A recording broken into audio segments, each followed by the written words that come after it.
Assalamu alaikum wa rahmatullahi wa barakatuh. This is Najwa Husseini with Azadi News.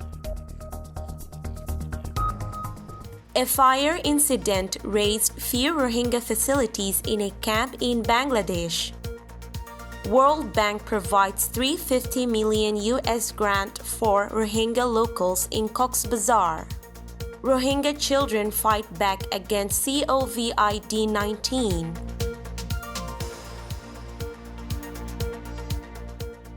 A few Rohingya facilities, including a school, got burnt down in a fire across a refugee camp in Cox's Bazar, Bangladesh. The incident was reported yesterday in the morning at camp number 22 of Unsi Parang refugee camp after a school and two NGO offices were torched. Rohingya in the area tried very hard to extinguish the fire with their possible means, but they failed due to the inadequate water supply in the refugee camp. Between the panic and trial of fire extinguishing, the fire reached inside the Unsi Parang camp and razed two Rohingya shelters. According to Rohingya, the fire was initiated from a Chakma household where they were trying to burn some waste. Later, fire extinguishing officials arrived at the scene, and with the help of Rohingyas, they managed to bring the fire in control. Rohingya in the refugee camps of Bangladesh shelters in tarpaulin roofs, and such fire incident can raise entire camps in happens on mass scales.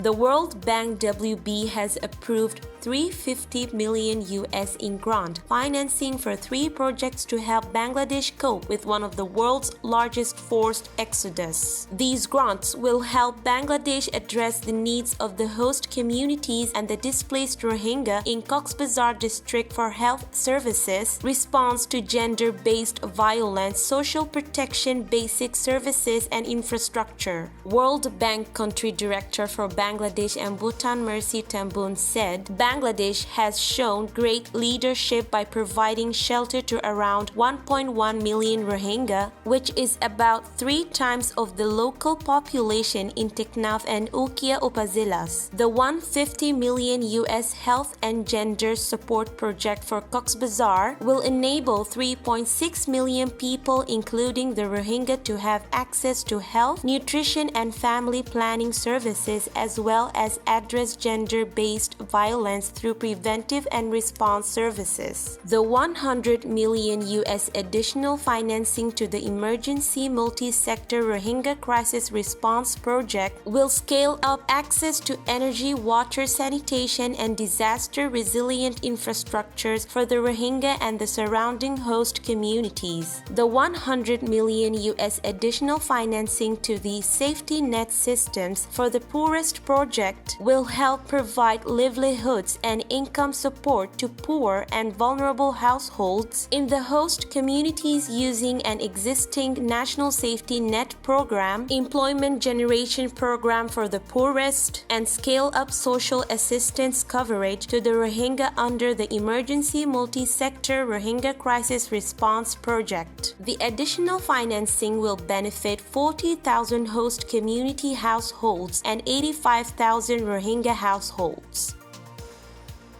Around the world, communities have been taking precautions to help slow the spread of coronavirus disease COVID-19 and keep their families safe, including by practicing physical distancing. But for the more than 850,000 Rohingya refugees from Burma living in cramped conditions in what is effectively the world's largest refugee camp, keeping some distance from other members of the community is easier said than done. Many refugees live in flimsy bamboo and tarpaulin shelters where the dangers of everyday life remain all too real, including the high risk of the spread of infectious diseases. This doesn't mean that there aren't precautions those living in Cox's Bazar can take to minimize the risk of contracting diseases like COVID-19. In fact, many of the children there have already been doing one of the most important things they can to protect themselves, washing their hands thoroughly and regularly.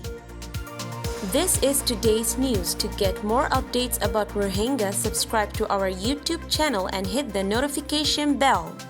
Visit our website azadinews.org and follow our social media accounts. Wassalamu alaikum wa rahmatullahi wa barakatuh.